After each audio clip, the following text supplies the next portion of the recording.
Europe 1, 8h34, Thomas Soto. Ouvrons les journaux et la revue de presse avec Natacha Polony. Bonjour Natacha. Bonjour Thomas, bonjour Julie, bonjour à tous. Alors ce matin, en une de vos journaux, sans surprise, on vous parle de votre santé. Enfin, il y en a surtout un qui vous en parle. Le Parisien, la nouvelle ordonnance du docteur Fillon. Le Figaro, santé, Fillon clarifie son plan mais ne renonce à rien. Et puis pendant ce temps, l'opinion constate que le chef de l'État, le Premier ministre et un tiers du gouvernement étaient hier à l'étranger. Le pouvoir en vacances, sans S. Et puis bien sûr, Donald Trump reste un inépuisable filon pour les journaux. Libération, plus que 1429 jours. La santé, c'est donc le sujet du jour, Natacha. Et oui, et tout sur le nouveau programme de François Fillon qui en fait est le même qu'avant, mais pas tout à fait non plus. Ferme sur les principes, nous dit le Figaro, qui a comparé d'ailleurs tous les programmes. En gros, tout le monde promet, Fabien Amias le soulignait à l'instant, de rembourser l'optique, l'audition, les soins dentaires. Mais alors, allez savoir pourquoi les Français, sondage à l'appui, sont inquiets pour leur système de santé. L'Humanité sait pourquoi. En une, la lente asphyxie des centres de protection maternelle et infantile. En langage budgétaire, on appelle ça une rationalisation. Et puis la Croix s'intéresse à la campagne du ministère de la Santé incitant les Français à rédiger des directives anticipées pour leur fin de vie. Question complexe, parler de la mort avec des patients âgés, dit un médecin, est parfois violent. Ce n'est pas parce que vous avez 85 ou 90 ans que vous avez envie de penser à votre mort. Alors le père Bruno Sainteau, spécialiste d'éthique biomédicale, résume les approches politiques. À gauche, dit-il, où la quasi-totalité des candidats propose de légaliser l'euthanasie, l'approche est très libérale. Plutôt que d'affronter collectivement la maladie et la mort, on privilégie les droits individuels sans les adosser à un discours sur la solidarité et la fraternité. À droite, on s'oppose à l'euthanasie, mais sans véritablement adosser ce refus à une politique sociale de la santé. Une politique tout court, d'ailleurs, on en est très loin. Le journal Fakir s'intéresse aux auxiliaires de vie, ces aides à domicile, la plupart du temps des femmes, qui s'occupent de nos vieillards. Parce que les départements veulent les faire passer du statut de prestataire à celui de mandataire. Alors la différence, aucune sécurité dans les contrats. Ce ne sont plus des associations, mais les familles qui les rémunèrent, avec tous les aléas que ça implique.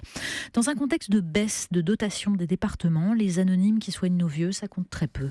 Toujours plus indispensable chaque jour, le don du sang, mais avec un éclairage particulier, on va dire. Oui, très particulier, parce que visiblement, il y a des domaines lucratifs dans la santé. Le Monde publie un article des auteurs d'un documentaire diffusé ce soir sur Arte.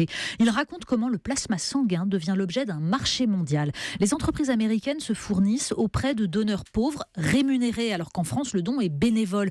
Du coup, la France est déficitaire et se fournit auprès de cette filière low cost et industrialisée. Le sang du pauvre, dit l'article, finit dans le bras du riche. La campagne présidentielle suite. Oui, alors là, 60 jours de campagne encore. Alors le brouillard est tel que l'Opinion publie un article très sérieusement intitulé « François Hollande, la tentation du recours ». Si, je vous jure, il y en a qui l'envisagent. Bon, le plus intéressant sont les deux articles à côté sur les parrainages et les débats télévisés. La date de lancement de la récolte des parrainages vient d'être reculée de 2 jours pour cause de voyage en Chine du Premier ministre. 2 jours de moins pour les petits candidats.